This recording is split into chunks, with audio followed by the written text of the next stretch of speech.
Okay, so we did have some issue with the connection.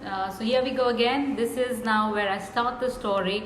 I've given you the introduction already. We start with the story of Sita, which I am dedicating to my mother, Sushila Devi, and I'm Shaguna Gahilote telling you the story of Sita.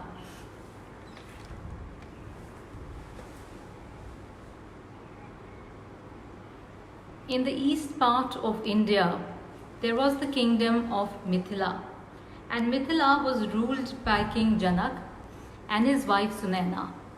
King Janak and Sunaina were absolutely generous, kind rulers, but they had no children.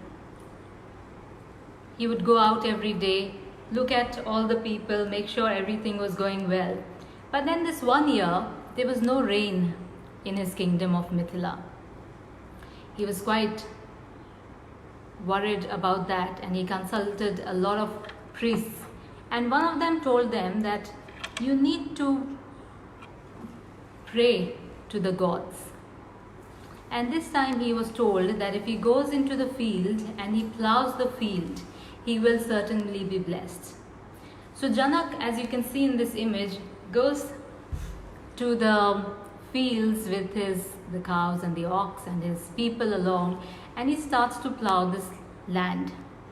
And when he does that, at one point it gets stuck.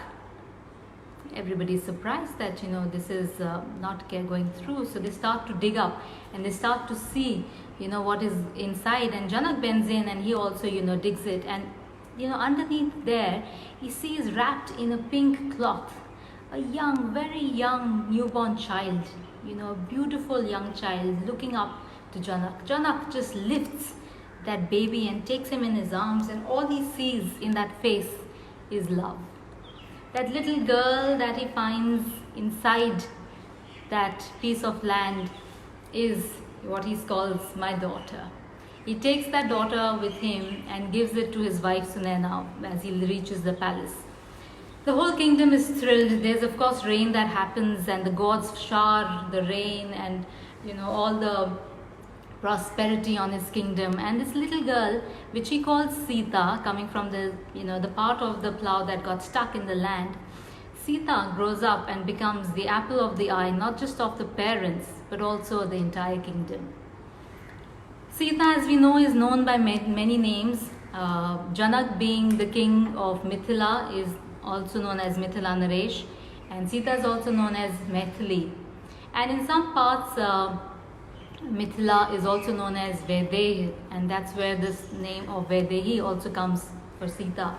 But Sita, the most popular name, of course, she grows up in this household where her mother teaches her everything from scriptures to warfare, how to use archery, but also how to look after the kingdom, the people and the house.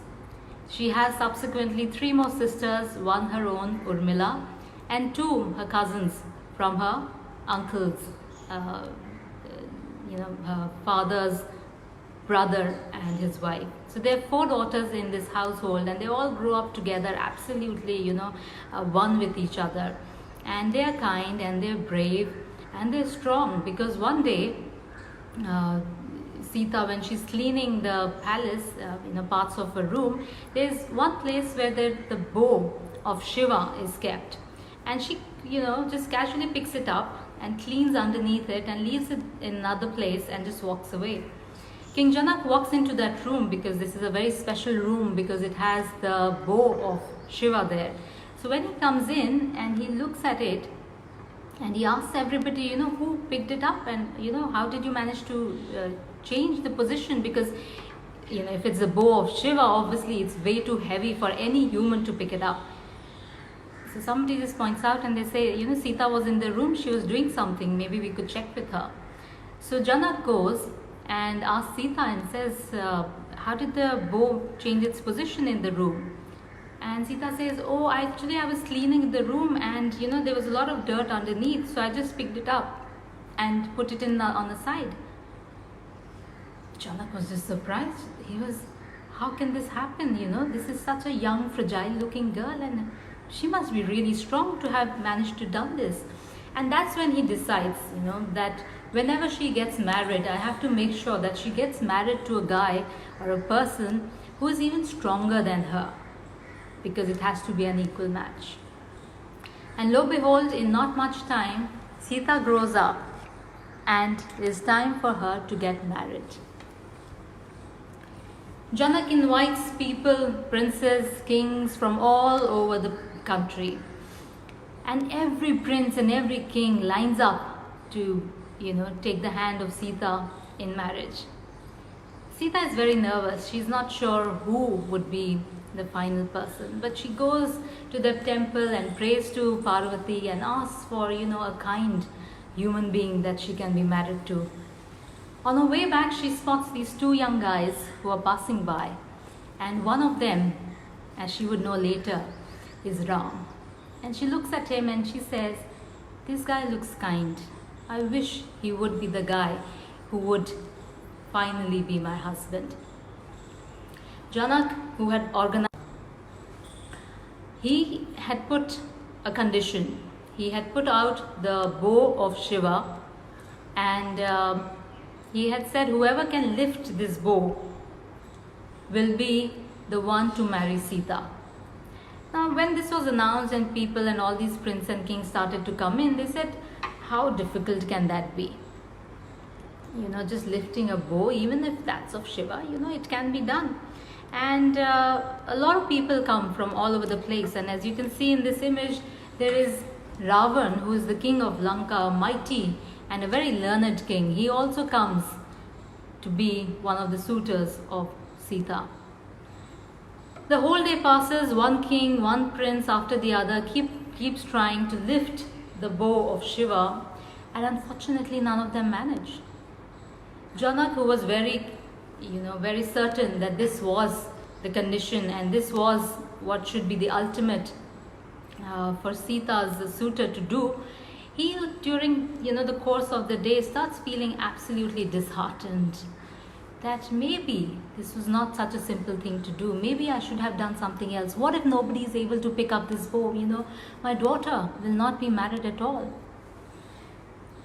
At this point, when all the kings and princes have finished trying their luck, there is this young boy who gets up after being told by his guru to go and lift the bow. Janak is still so disheartened that he says that this young boy looking so fragile, this is a joke if he was to come and lift this. I'm going to just stop this Swamvar and, my Sita will live with me forever. And the guru gets up and he says, no, let this boy try. Let him at least, give him a chance. You've given the chance to everybody. Let him try once as well.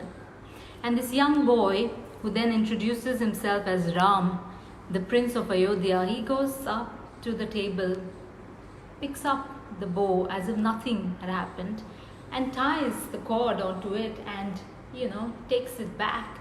And no sooner does he do that, the bow breaks into two. And there's such a loud noise, and all the people sitting in that room are so surprised that this young looking boy, so fragile and so frail, he just picked it up and broke it into two. Sita, of course, recognized him as the person she'd seen when she was coming back from the temple, and is very relieved that he's the one who picked it up and broke it. But at the same time, Janak has tears in his eyes. Sunaina, his wife, is thrilled with joy that they finally found the best suitor or the best husband for Sita. They asked them to come and finalize the marriage proceedings, and they're asked to come to another place. They move there, and when they're going there, they are first stopped by Parsuram, who of course is, as some know, the incarnation of Shiva, but also somebody who revered Shiva. So he stops them in the way and says, how could this young boy break the bow of Shiva? And he comes in very angry. But when he looks at Ram, who gets off from the chariot and bows his head, he looks at him and says, oh, this can be nobody else but the incarnation of Vishnu. And he bows his head as well and lets them go. And then the whole wedding procession happens, and all the ceremonies take place in the kingdom of Mithila, as grand as they could be. And Janak not only marries off his daughter Sita to Ram, but Ram was accompanied by his brother Lakshman. He also marries his second daughter Urmila to Lakshman. And both the brothers, together with their guru, travel back to their country, which is Ayodhya.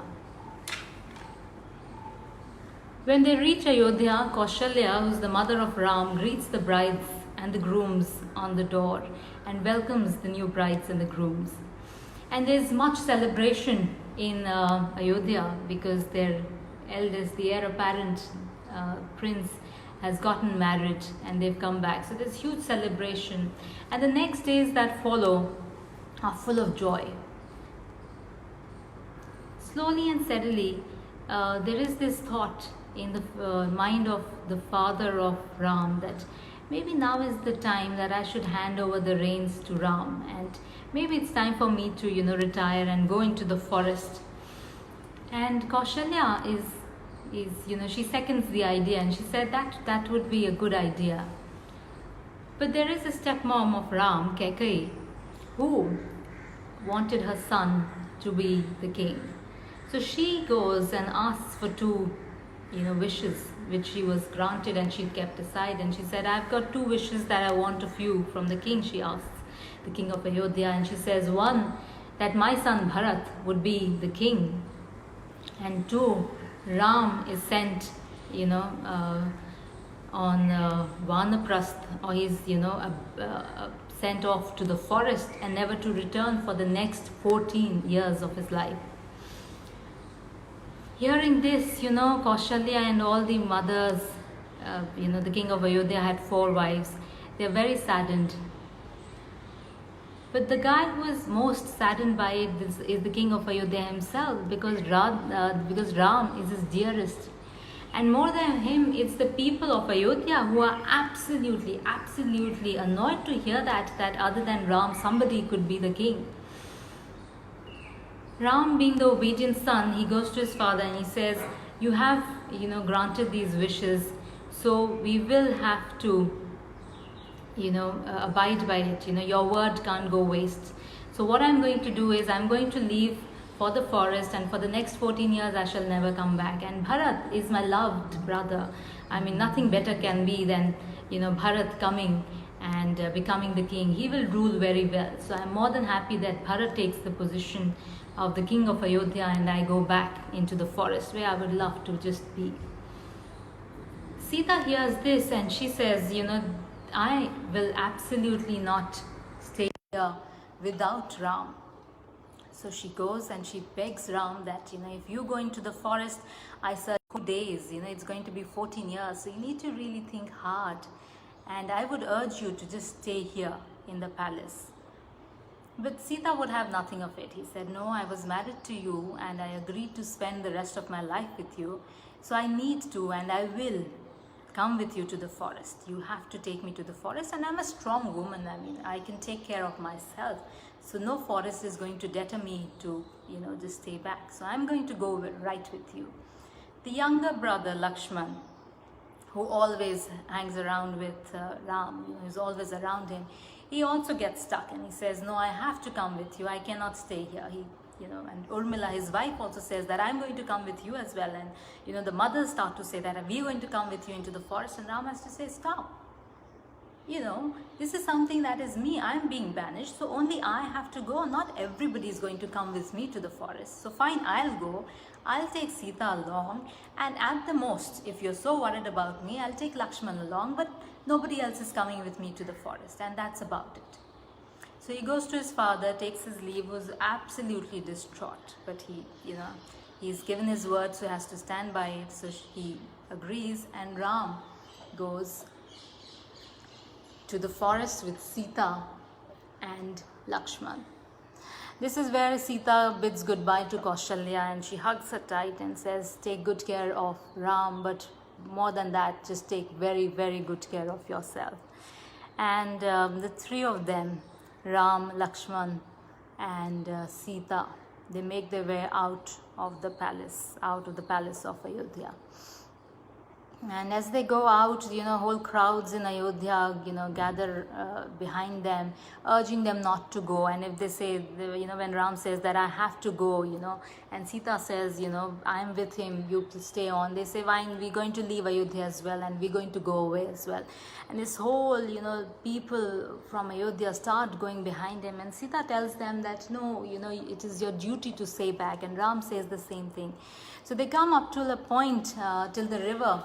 And finally Ram tells them that this is it. You've come to the border of Ayodhya. Now this river I shall cross myself. And from here you need to go back. And all the people of Ayodhya, they, bow their heads and they leave Ram and Sita and they go back to the kingdom, obeying Ram's words. They make their way to Chitrakoot, and when they are staying there, Bharat, who has been declared the king of Ayodhya, and he's absolutely shocked by the news, because when this was announced, he was not in Ayodhya. He comes back and he's so annoyed with his mother that how could she even ask for something like this. He leaves everything, drops everything, and makes his way to Chitrakoot, where Ram, Lakshman and Sita, and he says, he goes down and touches the feet of Ram, and he apologizes and says, you just have to come back. He goes to Sita and says, tell Ram, this cannot happen. You just have to come back to Ayodhya, and you are the king of Ram and you are the queen of Ayodhya. I cannot take your place, so please come back.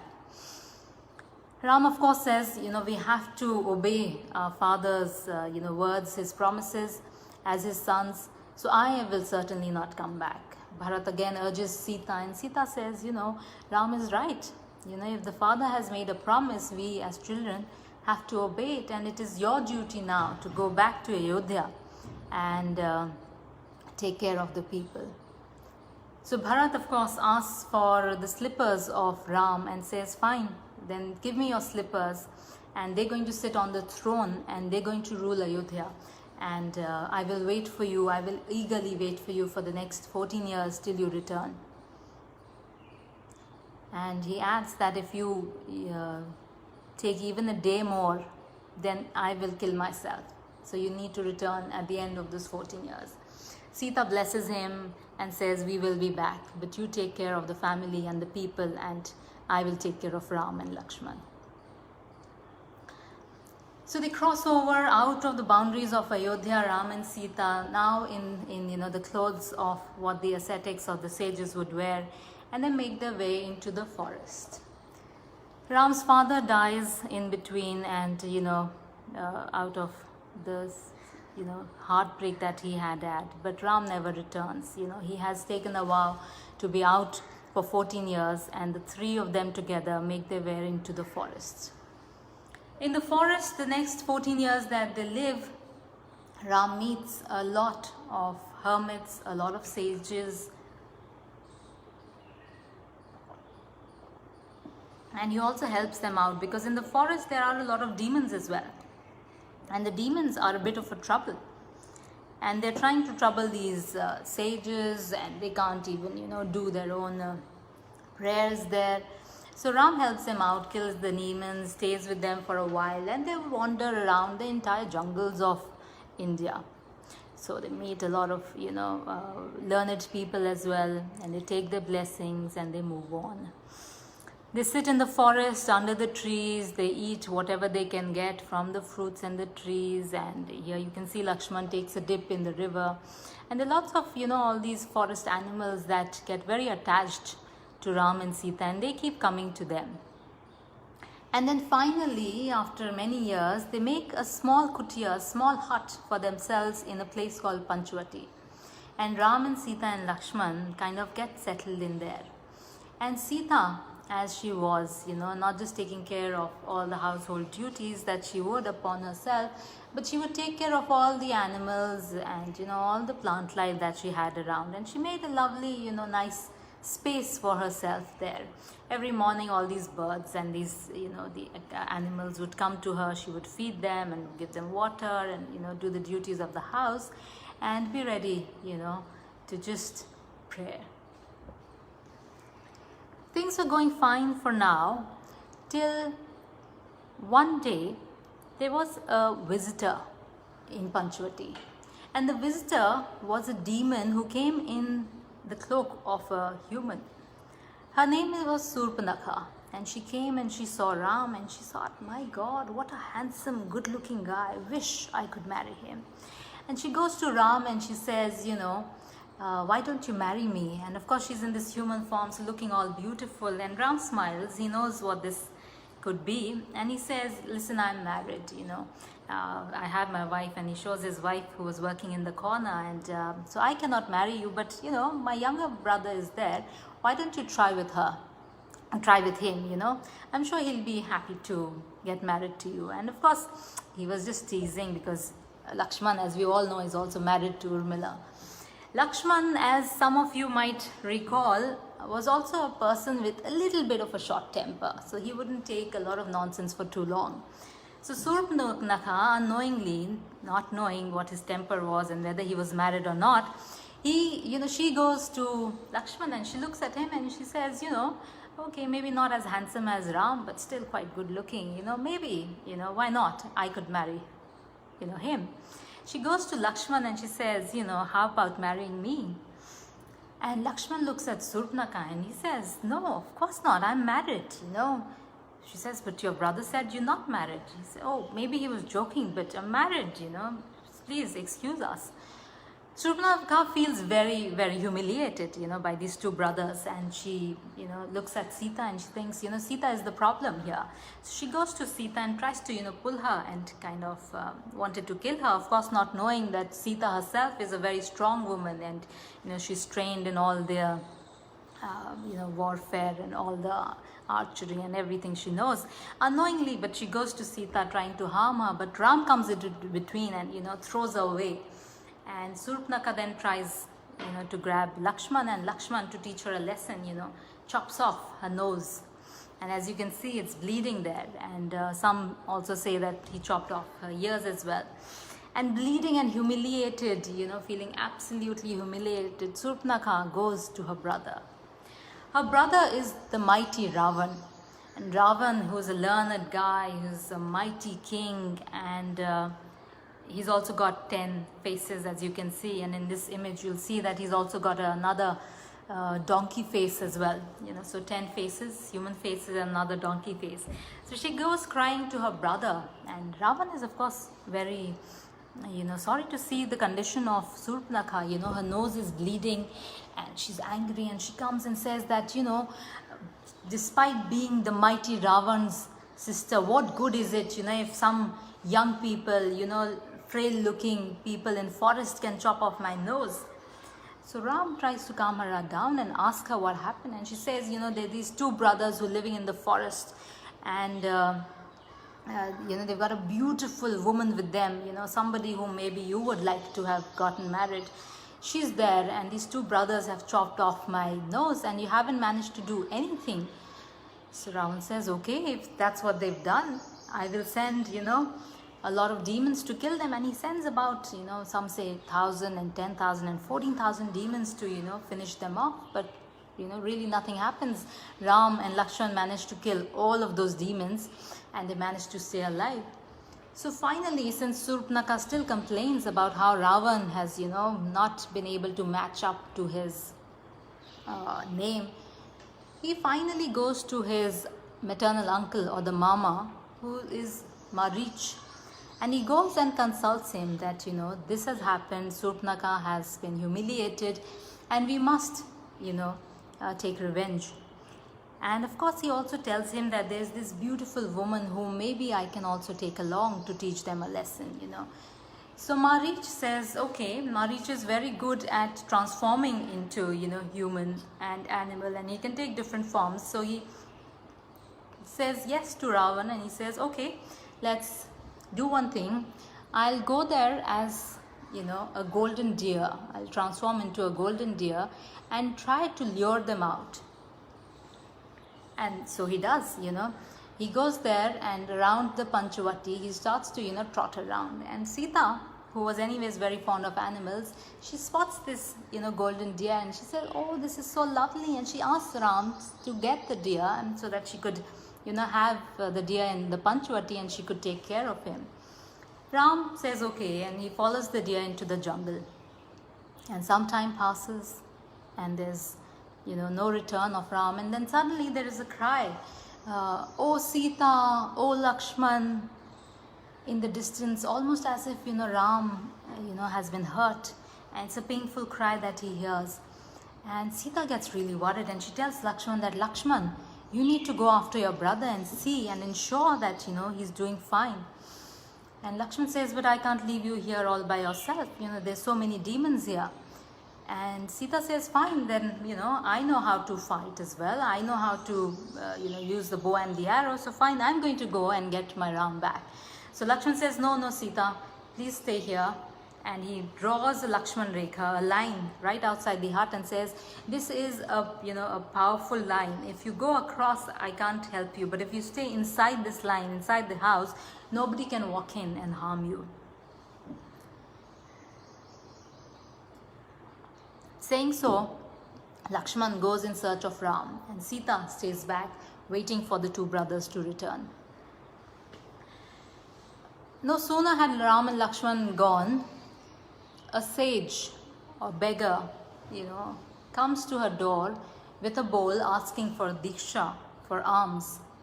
And Sita, the kind woman that she was, she goes into the house and gets something to give to the sage, the beggar who's outside. And she says, "Here."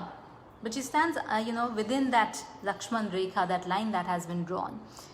The guy who's come, asking for alms is very furious and says, I've come from so far asking for alms, and you can't even step out and give me alms. You're so disrespectful. You can just keep your alms and stay inside." Sita feels really bad, because she cannot let this guy go without giving him, something to eat, So she steps out and she starts to offer this to the beggar or the sage that is there. And lo behold, that was no beggar, no sage. This guy was actually Ravan, who had also transformed himself. And he pulls Sita out and takes her on the horse carriage that he'd got, and flies away into the sky. But he's met with Jatayu, who's the bird, the powerful bird, who wants to protect Sita because she's been so kind to all the birds in the forest. And he says that, "I'm going to protect Sita. I can't let Ravan go." And they have a mighty, mighty fight. And Jatayu tries his best, and fights as long as he can to, keep Ravan from not taking Sita away. But he, in the process, he loses all his, wings, and he is hurt so badly that finally he dies. And Ravan, of course, flies away with Sita. Now Ram, nothing had really happened to him. He'd only lost the golden deer. And then finally Lakshman also catches up with Ram, and they both meet, and they're like, "Oh, what are you doing here? Sita's all alone. We didn't find the deer. Let's go back home at least." When they go back home, of course, in Panchavati, they don't find any Sita, and she's just completely disappeared. They see the bowl there, on the ground, and they're slightly worried that, where could she be? So they go around searching the entire forest. They ask all the, birds, and they ask all the squirrels, they ask all the cows that they meet, if they'd seen Sita anywhere. And then finally they see Jatayu, who is lying in, start to move in that direction to catch up with Ravan. But they walk a long, very long distance, and they are unable to find Sita. But on the way, what they find is a monkey. And this monkey is no other than Hanuman. And Hanuman, of course, is a great worshipper of Ram, and he's sitting there and, of course, chanting Ram, and Ram is surprised. And once they are introduced, Ram tells him, the tale of Sita having been abducted by Ravan, and Hanuman says, "Fine, I'll take you to Sugriv. He commands a lot of monkeys, and maybe we can together go and find Sita." So they meet Sugriv. Sugriv has his own problem because Sugriv is no longer the king. His brother Bali is, who's also not a very nice guy. So there's a small battle that happens, and Bali is thrown out. He's of course also killed, and Sugriv is made the king. Now Sugriv is now the monkey king of Kishkinda, and Hanuman, they together then say that, "Fine, now that you have the command of the army, let's go and find out the whereabouts of Sita." And this is what happens then, that Sita, when Hanuman is sent and he goes flying across to the kingdom of Lanka, he finds Sita under the Ashoka tree. But Sita is not all by herself, she has a lot of these demons around her, and they're always guarding her. So Hanuman has to hide in the tree and, find an opportune time when he can come down and, ascertain if this is Sita, so that he can go back and tell Ram that, yes, I found Sita where she is, and, we need to come and get her. When he finds that time, when Sita is all by herself with only one attendant whom they can trust, he climbs down that tree and, shows the ring of Ram that he had carried, that, I've come from Ram, and tells Sita that, not to be worried, and Ram is not too far, and he will be coming back to get her, along with Ram and Lakshman and the entire army that he can. Of course, on his way back, Hanuman is caught, and he has to, burn the entire Lanka before leaving, and Ravan has to rebuild that Lanka. But when he goes back to Ram, he tells Ram exactly that, yes, I met Sita and she's in this Ashok Vatika in Lanka, and she's very sad and missing, not being part of part of Panchavati, and she's captured and she's not being let go. So, and he also describes the entire Lanka, how it is, and all the tactical things, where he'd also met Ravan's brother Vibhishan, who tells all the secrets of the area. And Hanuman then, and the entire army, all the monkeys, they, together with Sugriv and Angad, they all go to Lanka, and they have a mighty battle there. In this, most of Ravan's kins, his sons, his brothers, most of them are lost in this battle. And if I must just show you, there is this, Kumbhakarna here, whom Ravan is consulting, for the battle strategy. But unfortunately, none of the battle strategy kind of stand in front of all this monkey army and Ram and Lakshman. And finally, except for Vibhishan, almost all of the Lanka's men die in the army, and Ram is victorious, of course, with a little bit of Lakshman not almost dying, and Hanuman getting the Sanjeevani booty to help him. But other than that, Ram wins the war, and Sita, who's been sitting in the Ashok Vatika waiting, and every time, of course, Ravan came to her, she says that, I'm a strong woman and I can defeat you, but that is not what is to be done. You have to go through a whole process that's been done, and Ram has to come and defeat you. So she waits in the Ashok Vatika for Ram to come, and finally, when the war is over and Ram is victorious, he makes Vibhishan the king, and then they travel back to Panchavati and the areas beyond. So this is here, Hanuman riding the chariot and taking Ram and Lakshman and Sita back, along with all the monkey kings. But before they were to go back, there is one thing to be done. When Sita had told Ram that she wanted to come with him to the forest, and Ram had warned that there are going to be a lot of demons in the forest, just before they entered the forest, Ram had made sure that Sita was secure. So they had done, went to the fire god Agni, the Agni Devta, and they had put the real Sita inside that fire and taken just an image of her out, so that at any given time she's always protected. So when they are coming back, they want to take the real Sita back. So they do, a ceremony which is called the Agni Pariksha, and it's the test of fire, or the test through fire, where Sita sits on this, pyre which is lit, and then this image of Sita stays back, and the real Sita comes out. And when she does, the Agni Dev, or the fire god himself, comes out to give Sita to Ram, and all the lords, as you can see, Indra, Vishnu, they all come to shower the blessings on Sita. And of course, the time is now almost about 14 years, and they know they have to return to Bharat, because he'd said that if you take even a day more, I'm not going to be alive, I'm going to take my own life. So Ram, worried that it would be a very short notice, and he might lose his brother. They're walking and all the chariots won't help. He asks for something which is the Pushpak Viman, it's the air transport that he asks for. And Ram, Lakshman and Sita together with Hanuman, they make their way to Ayodhya. And once they reach Ayodhya, of course, there is so much of happiness. Everybody is so happy. They've been waiting all these 14 years to just meet their lord, their king, whatever they would like to call him, but they really believed in Ram and they were just waiting for him. So the moment they know that he's come to the boundary of Ayodhya, they all congregate there and they, touch their feet, and they're all there along with Bharat and Shatrughan, the other two brothers. And they're so delighted to see Lakshman and Sita, whom, is a real beloved of all the people.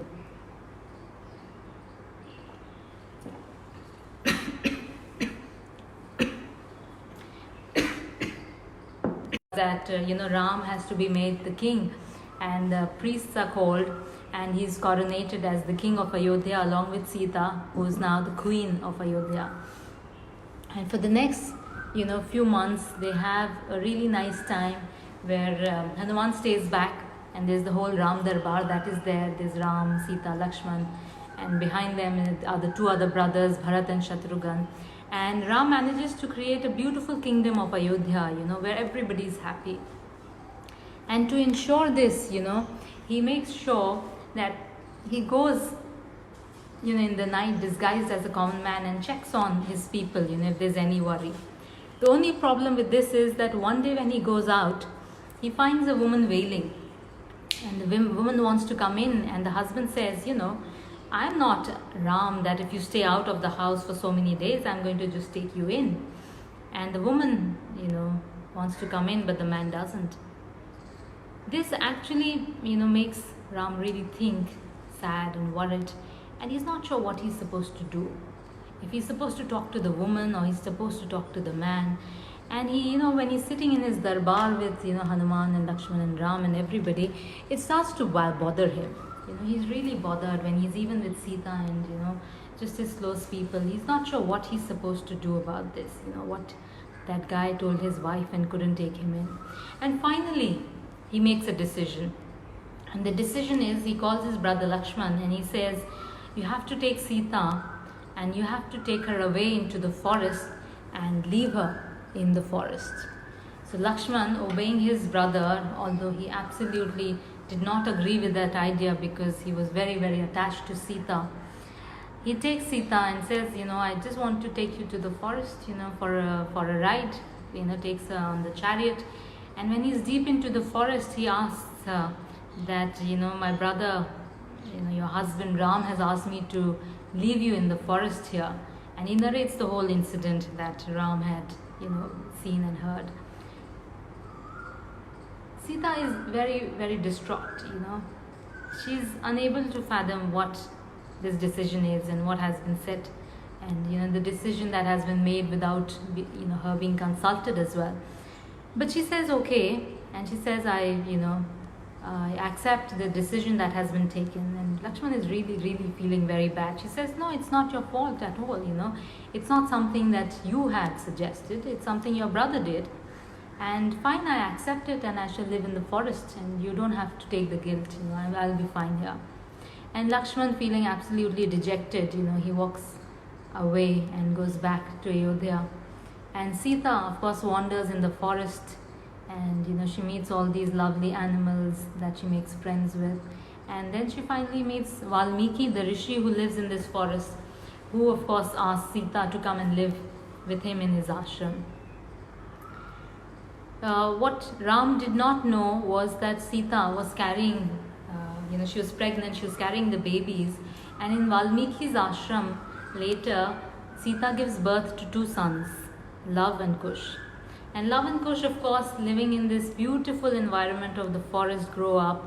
Their mother teaches them, archery, and she also teaches them some scriptures. But they're also taught by this very learned rishi, Valmiki himself, who takes on these two boys, Love and Kush, and teach them, everything that they're supposed to know. And these two boys, slightly naughty, slightly young, they go about in the business in the forest, almost as if the forest is theirs. On the other hand, of course, Ayodhya has become this mighty kingdom, and Ram decides that he has to make it mightier. And to make it mightier, of course, you have to then capture a lot more, land and a lot more kingdoms.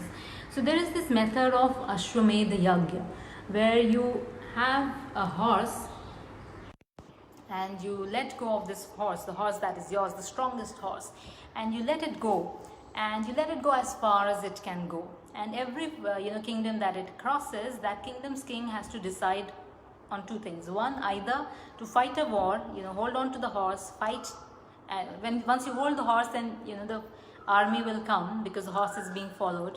So the army will come and the two armies will fight, and whoever is victorious, that kingdom is taken up. And if the kingdom, where the horse is, passing, if they decide that they don't have to, fight, then they can say, okay, we agree to your supremacy, and then they'll probably just give them some, tax, and they'll just be under the kind of patronage of Ayodhya. So this happens, the horse is let loose, and, the mighty soldiers go after it, and nobody really wants to, be on the wrong side of Ram, so they all kind of agree and let the horse pass through their kingdom, and they agree to paying tax, except for these two boys who kind of own the forest. They don't agree, but just when they were starting the Ashwamedha Yagya, here you see Ram is doing the ceremony, where he has, along with his three brothers, he also has Sita seated. Now this is not the real Sita, this is the golden statue of Sita, because according to Hindu ceremonies, it's usually the man and the woman that sit together. So Ram had to do this yagya with Sita.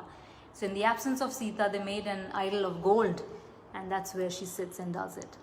So of course, after crossing a lot of kingdoms who agreed to being under the patronage of Ram, finally they reach this forest where Valmiki's ashram is, and these two boys, Love and Kush, they find this horse. It's a beautiful white horse, and beautiful, and strong horse, and they say, wow, what a beautiful creature, and they hold him and they tie him to the tree, and they say, we must take this to our mother, she'll be so delighted. What did we capture? But before they could take the horse to the mother, there's this whole army of Ram that comes, and they say, you can't just keep the horse, you have to fight us. And the boys, being boys, they said, of course, we'll fight you. And they fight, and they win. So, they defeat whatever army came of Ram. Then came Hanuman, they defeated him, actually tied him to a tree as well. Lakshman came, defeated him as well. So they possibly defeated everybody from Ayodhya, till Ram himself said, I have to go and see these two boys, how can my mighty army be defeated by these two boys? So he actually comes to the place where they are holding on to this horse, and he comes to these two boys and says, you like the horse? Is that the reason why you're keeping it? He said, yeah, we like the horse and we're going to give it to our mother. It's a really nice horse. And Ram has a smile on his face that they don't really understand the whole strategic political implications about keeping this horse, and they're not into kingdoms, but they just want to keep the horse. But he also understands that these can't be really ordinary kids. If they're so young and they've defeated my army, there must be something special. So he says, okay, you can keep the horse, but can I meet your mother? So they're very skeptical, taking a stranger to the mother. So Ram is like, no, I'll just meet her from a distance. If I can just say hello and say, you're beautiful sons, and I'll present this horse to your mother as well. So they kind of agree, and they say, okay, but you stand at a distance and we'll let you come and meet our mother. So that's what happens then, that they take Ram with them to the into the ashram, and they meet Ram and Sita, and Ram looks at Sita and Sita looks at Ram, and there's this whole that after so many years they meet, and Ram realizes that these two boys are his sons, and he's like, he's feeling that how come I was never told that these two sons, and they lived apart. And Sita is quite delighted, of course, to see Ram and Hanuman and Bharat, Lakshman and Shatrughan, and she's also delighted that Ram has finally seen the two boys. And so she presents those two boys to Ram and says, these are your two sons. And Valmiki, the rishi, also comes along and uh, you know presents the boys to Ram. And Ram is delighted. He hugs them and hugs them really tight. He's so delighted to see the sons. And he looks at Sita, and all that. He feels really bad for what he'd done. Just banished her without even asking her, and he's really, really sad about that. And he urges her that maybe it's time that you come back. But Sita, being the strong woman that she was, she says, these sons are yours and they're now ready to be with you, so my role is over now, and you can take these two boys. And once the boys come next to Ram, she urges her mother. Her mother is, if you would remember, the mighty earth. And she says to her mother that, if I'm your daughter, just part and let me be in your arms again. And here you see that image, that powerful image of Sita asking for the earth to part, and her mother, the earth, taking her back in her arms.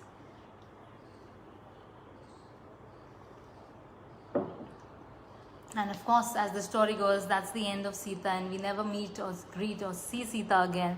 And the boys, Love and Kush, they go with their father to Ayodhya, and then they take the kingdom forward. But as for Sita, some of the people say that she actually is reincarnated in the next birth as Draupadi.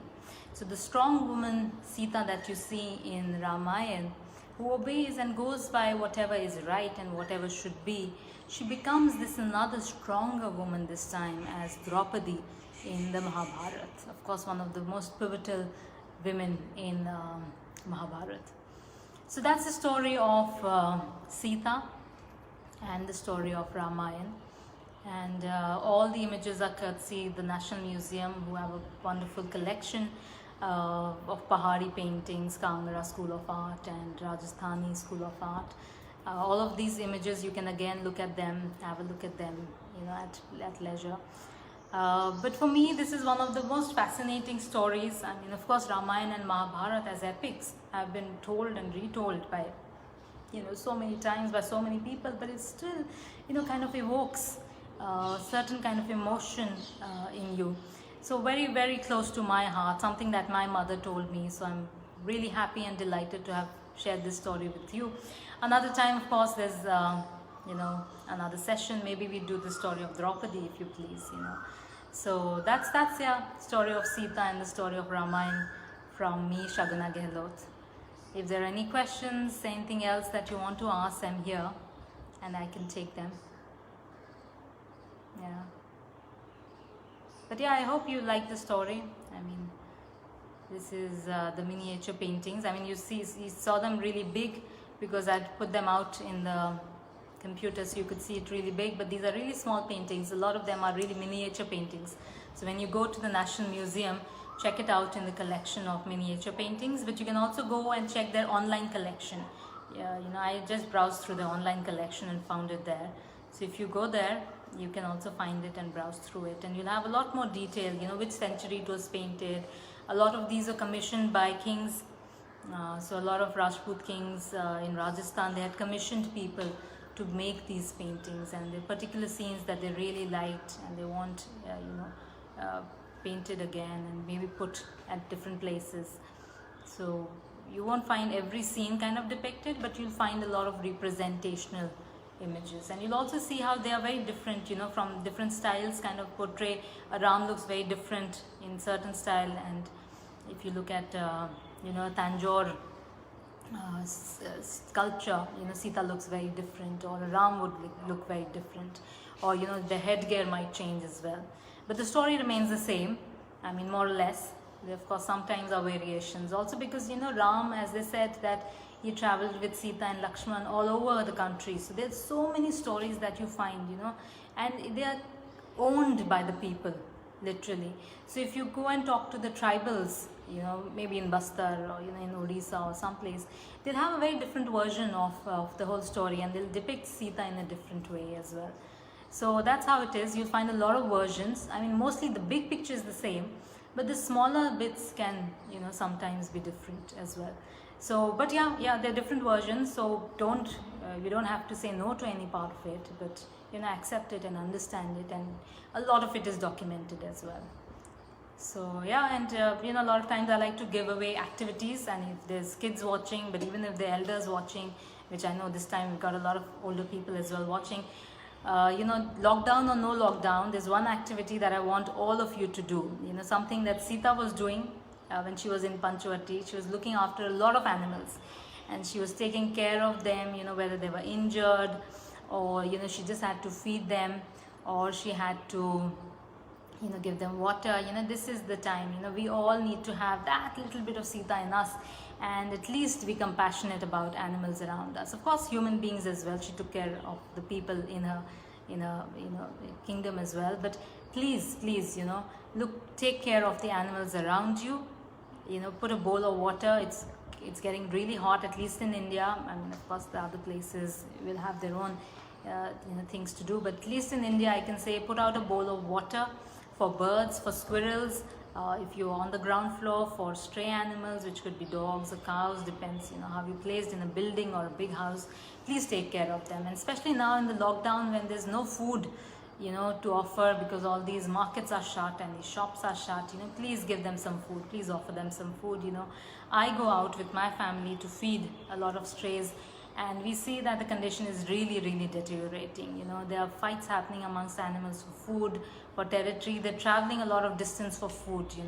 So Ram was traveling all over the jungles of India for those 14 years. Now all these animals are also traveling all across for food. I mean, of course, Ram was not doing it for that, but there was a Sita who was taking care of all these animals. So now, can we all request to have that little bit of Sita in us, whether you're a man or a woman, and take care of the animals around you? Please, please, please. So for me, I mean, I'll just be signing off, because I don't see a lot of questions coming my way, but you can watch it again if you missed a part. I see somebody saying that. So you can watch it again. It's going to be there on the National Museum site, but this is the story of Sita as told by me, Shaguna Gahilote. So thank you for watching, and yeah, please visit the National Museum collection. Bye-bye.